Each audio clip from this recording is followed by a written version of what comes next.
Leaky gut ini atau mungkin bocornya usus ini teman-teman sekalian ya, kita kenali dulu penyebabnya ya.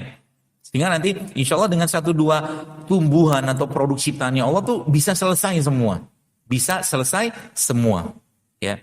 Jadi apa penyebabnya? Banyak banget sebenarnya. Ya. Mulai dari alkohol. Saya pernah sampaikan dairy juga. Ya, dairy. Dairy itu produk berbasiskan susu. Ya. Kemudian beberapa telur, terutama telur-telur sebenarnya bukan telur kampung sebenarnya, tapi telur ayam broiler terutama. Saya sarankan sih tidak untuk dikonsumsi terus-terusan. Dan ada dannya lagi. Telur itu protein. Telur itu kalau diceplok rusak proteinnya. Sekarang Anda bayangkan ada satu piring nasi goreng ya Pak. Nasi itu sudah masalah nggak?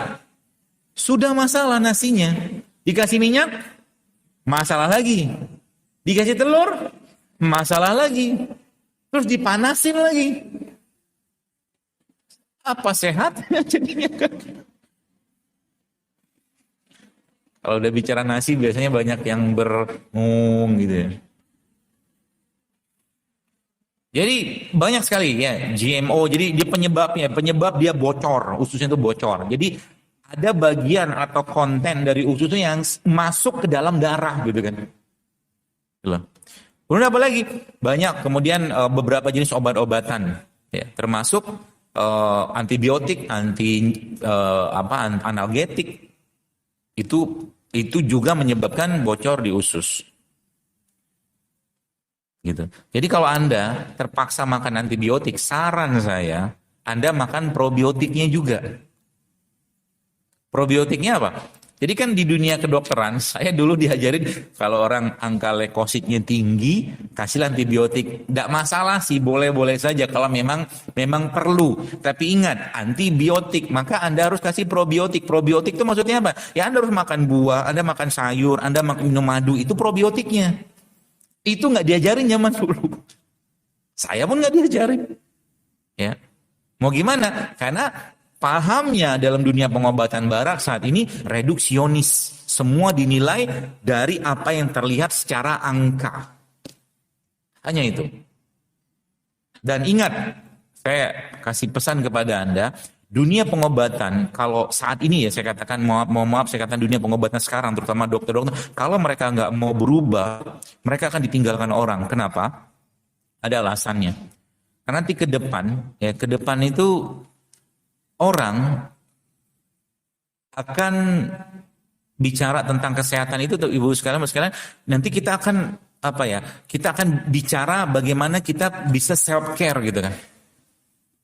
Bahkan Thomas Edison itu mengatakan, nih, the doctor in the future, dokter masa depan, nanti dia nggak lagi kasih obat, tapi dia akan cerita bagaimana ya meletakkan manusia itu sebagai sosok yang paripurna, yang holistik dengan diet segala macam. Jadi ke depan akan seperti itu. Kenapa? Karena memang kondisi sekarang, ya pengobatan zaman sekarang ini ngobatin orang. Betul? Pernahkah Anda datang ke rumah sakit atau ketemu dokter dalam kondisi Anda pengen silaturahim dengan dokternya? Ada kan? Kalau sakit baru datang kan gitu kan? Makanya dokter itu pengobat sebenarnya. Kenapa? Karena kita tidak diajarkan untuk menjaga kesehatan. Gak diajarin. Ya makanya saya pernah kasih tahu kan, kalau obat itu berfungsi dengan baik, harusnya kita bebas obat. Tapi kenyataannya ketika makan obat terus-menerus, kita hampir nggak bisa lepas dari obat. Ya, jadi healthcare itu yang sekarang old healthcare fokus itu disease, fear, and risk. Kalau kena kencing manis maka tidak bisa sembuh, betul? Fear. Harus makan obat seumur hidup. Kalau kena darah tinggi, ya saya tidak menyalahkan siapapun ya. Yang saya kritisi adalah sistem dan pendidikannya yang harus kita ubah. Ya, kita perlu ubah. Jadi orang dibikin takut semua akhirnya kan. Semua bikin takut, ini takut, semua takut. Supaya apa? Supaya Anda nggak kena ini, Anda harus minum ini. Gini gitu terus ujung-ujungnya. Ya. Nah, kedepannya kita akan bicarain tentang function empowerment community gitu kan. Makanya sebenarnya saya senangnya kenapa? Karena ketika kita bicara di masjid ini kan komunitas sebenarnya. Apalagi ibu-ibu nih sebagai penguasa dapur, Anda punya otoritas penuh untuk memberikan asupan yang terbaik kepada keluarga Anda di rumah. Ya, ke depannya seperti itu. Jadi kita bicara tentang satu komunitas ya. Jadi bagaimana kita menciptakan suatu ambience. Makanya saya kalau Anda tahu kenapa sih getol banget saya itu bikin tulisan di IG segala macam itu karena apa? Karena kalau saya ngobatin orang saja kayak nabur garam saya bilang. Nggak selesai urusannya. Sekarang hulunya harus kita stop nih. Hulunya harus kita perbaiki dengan cara apa? Anda mulai minum kayak infus water, kayak ini, kayak segala macam. Tunjukin ke orang, itu mempengaruhi orang. Banyak orang udah kayak begitu sekarang. Ya, baru saya ngomong sudah langsung bawa infus water yang langsung diminum.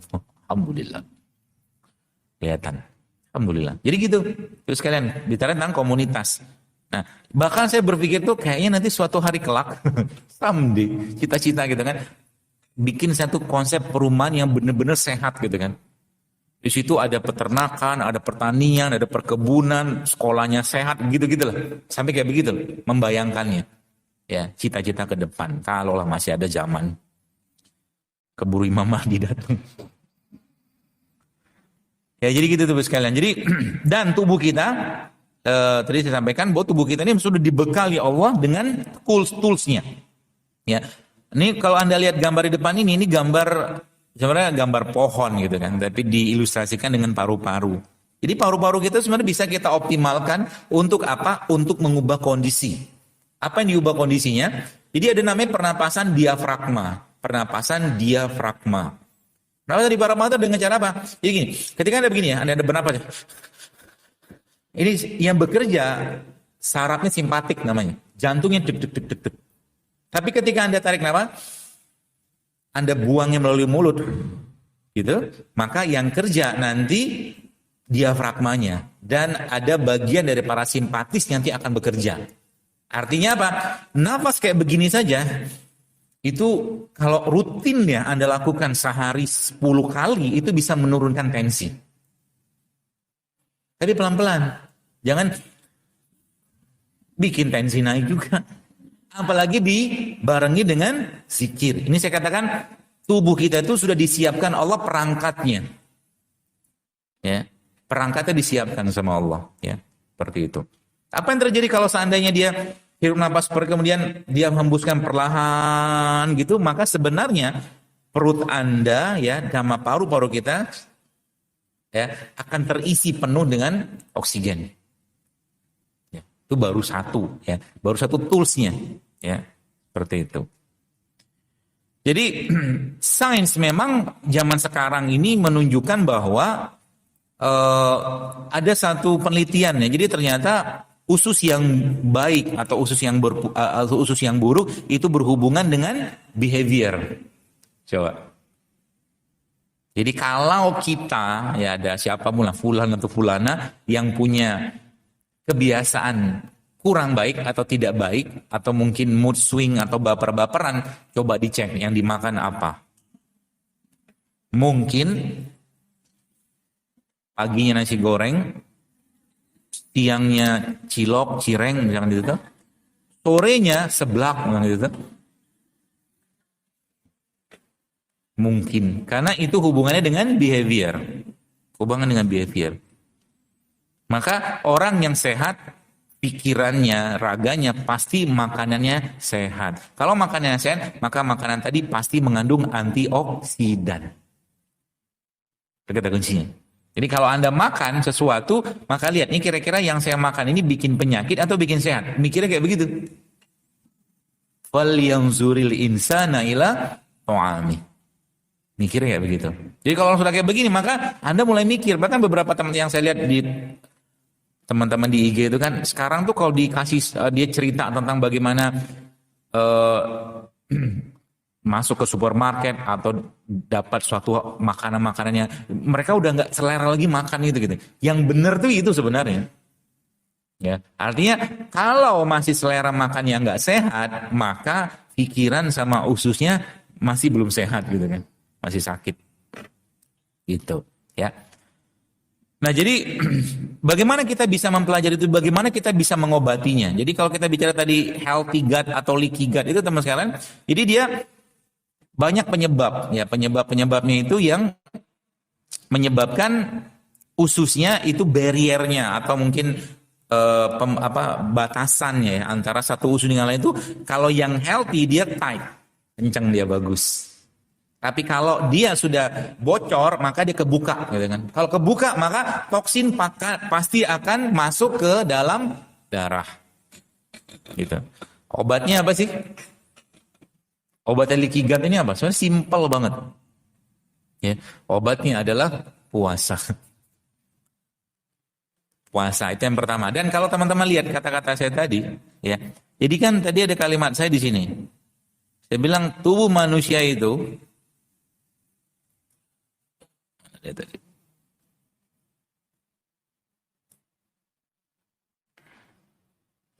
Nah, ini dia. Jadi tubuh kita itu kayak pohon sebenarnya.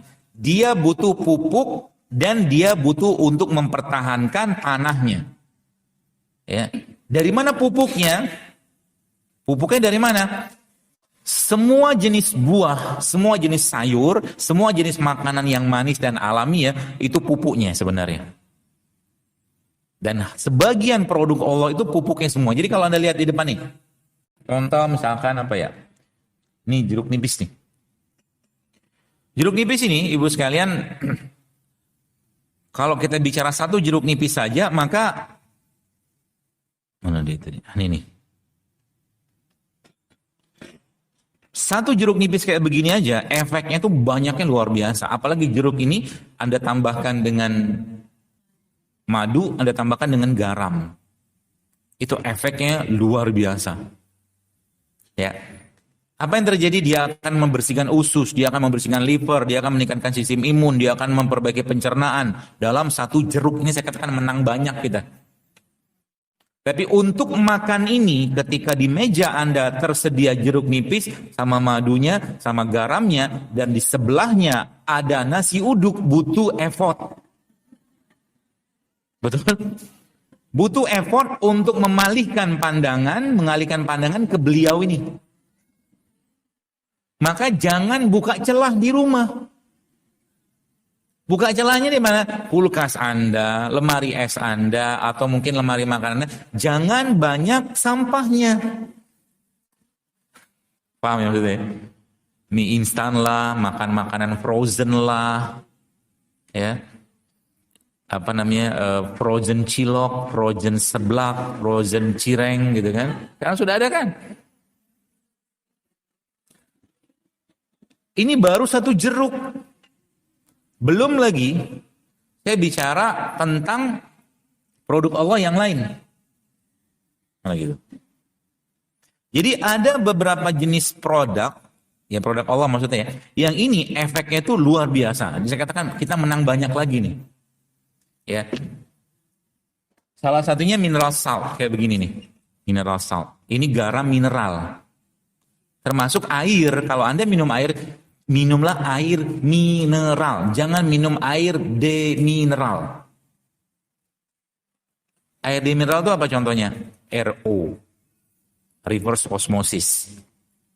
Itu air yang mineralnya dibuang. Gak usah sebut merek lah, nanti lihat aja sendiri mereknya apa. Kemudian apa lagi apa? Ada lagi apa? Black pepper. Black pepper nih ibu sekalian, saya lihatin satu slide-nya ya.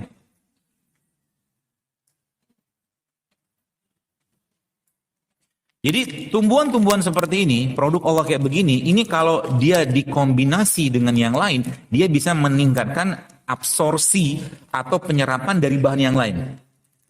Ini black pepper. Jadi kalau Anda, ini saya ajarin rumus resep baru nih. Kalau Anda bikin kunyit, ini kunyit nih. Kunyit ini ya Anda tambahkan dengan black pepper, ini black pepper ini kan lada hitam, maka bisa membantu penyerapan kunyitnya berkali-kali lipat dengan ini. Sebenarnya ada beberapa jenis tumbuhan yang kita, kalau boleh saya katakan, kalau kita minum itu kita menangnya lebih banyak lagi gitu kan. Ya. Contohnya apa? Contohnya misalkan ini nih. Pagi-pagi, ini saya ajarin resep baru, belum ada di IG. Pagi-pagi Anda minum air hangat, kemudian Anda minum squeeze lemon kayak beginilah, diperas gitu kan. Lalu Anda tambahkan madu, kalau Anda tambahkan kunyitnya, lalu Anda tambahkan black pepper. Itu udah bisa bikin apa lagi ya? Bikin ususnya kalau minum terus-menerus intak lagi nanti. Jadi yang membran tadi itu akan diperbaiki lagi sama dia. Catatannya Pak, jangan masukin lagi sampahnya. Jadi bulan Ramadan nanti takjilnya masjid Anda dan rumah Anda sudah tidak ada lagi takjil yang berbasiskan gorengan, tepung, minyak, dan gula pasir. Saran saya sih begitu. Kan judulnya mau bikin sehat badan. Makanya kemarin ada ngelihat postingan saya tentang resep sehat selama Ramadan itu kan 30 hari itu kan. Boleh nggak cheating? Kurang cukup apa 11 bulan cheating tiap hari? Hah? 30 hari pun dapat waktu untuk memperbaiki perut, nggak mau juga disiplin gitu kan. Udah fokus sama Quran aja lah. Cukup makan kurma 2-3 butir gitu kan nanti Ramadan itu, makan apa, minum minyak zaitun gitu, segala macam gitu kan, cukup sebenarnya energinya. Baru saja saya ngomong gini, mungkin dia ahli gizi. Dia nge-DM saya, tapi saya nggak balas. Itu kalau nanti makan begitu, nanti besinya gimana? Magnesiumnya gimana?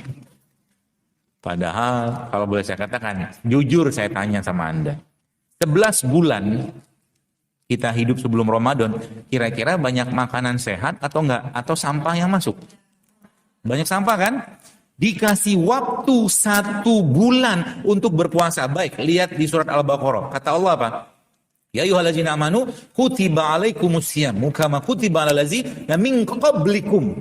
Jadi sebelumnya kita, setiap nabi-nabi itu punya syariat sendiri-sendiri. Tapi syariat puasa dari zaman nabi dulu sudah ada. Kenapa? Lah kita formatnya sama, namanya manusia.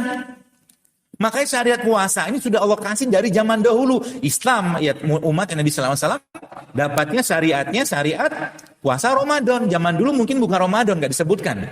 Tapi memang syariat puasa tuh dari dulu sudah ada. Gitu loh.